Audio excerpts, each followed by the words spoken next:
Hi, and welcome to today's daily reading for the 14th of February. And today is traditionally all about love. And my advice to everyone today is, this is the most important love, the love of yourself. So go buy yourself some flowers and celebrate yourself. So, on that note, let's look at February the 14th. And you know what? I've described February the 10th rather than February the 14th in the intro, so you might be confused. February the 14th says, friendship of a kind that cannot easily be reversed tomorrow must have its roots in common interests and shared beliefs. And that's a quote from Barbara W. Tuchman. The gift of friendship has been extended to each of us sharing this program. Our interest in common, we want to abstain.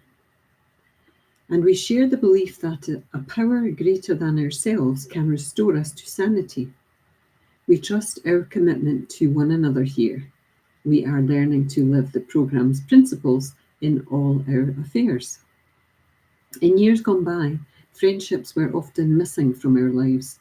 We had a friend here and there, certainly, but could she really be trusted with our secrets, with our spouse? An overriding fear, and one not without reason. It's likely that we too failed to be good friends. Friendship, anytime, means risking vulnerability. It means making a decision to be trustworthy. And it means not backing away from either, anytime. Friendships so enrich our lives, they complete us. The experiences shared among friends give us all an edge on living. It is no accident that we have been drawn here together. What we have will help another. I must be willing to give away my intimate self to my sister's interest. My strength as a woman recovering will increase as my ties of friendship increase. So I must be willing to give away my intimate self to my sister's interest. My strength as a woman recovering will increase as my ties of friendship increase. So I didn't even say at the beginning of this, the reading is from Each Day a New Beginning, which is daily meditations for women. And there's no author on it, but it is written around a recovery program, and probably Alcoholics Anonymous similarities type of program. And it does mention here abstinence. But I've said before in some of the readings, and I say a lot in my daily life, we're all recovering from something. As maturing adults, we have been exposed to things that we are recovering from. Not necessarily alcoholism or drug addiction, but we, maybe have other types of trauma in our lives that we're recovering from. So this friendship that is talked about here could be in any group, but I think it's very important to look at the word friendship. Friendship is commitment for me. It's a commitment to be connected to people that I share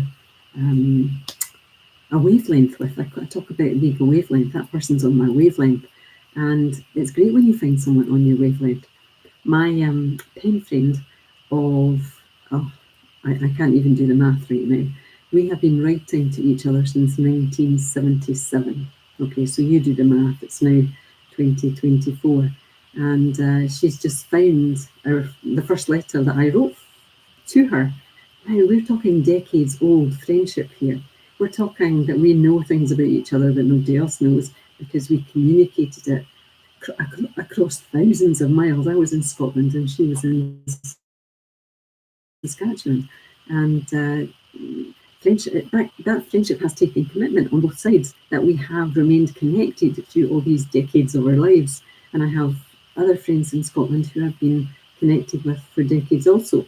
But it takes commitment. It takes commitment to keep that friendship going. And lives get busy, and not a day passes when I don't think about my good friends and send them prayers. But the actual connection bit, when we actually send a message and say, hey, let's have a coffee on mine, or let's make a date, when I'm in Scotland, this year, to see each other. Anyway, my 5 minutes is up. Friendship. Think about friendships. They are commitments. They are important, and we can nurture each other. Okay, see you tomorrow. Bye now.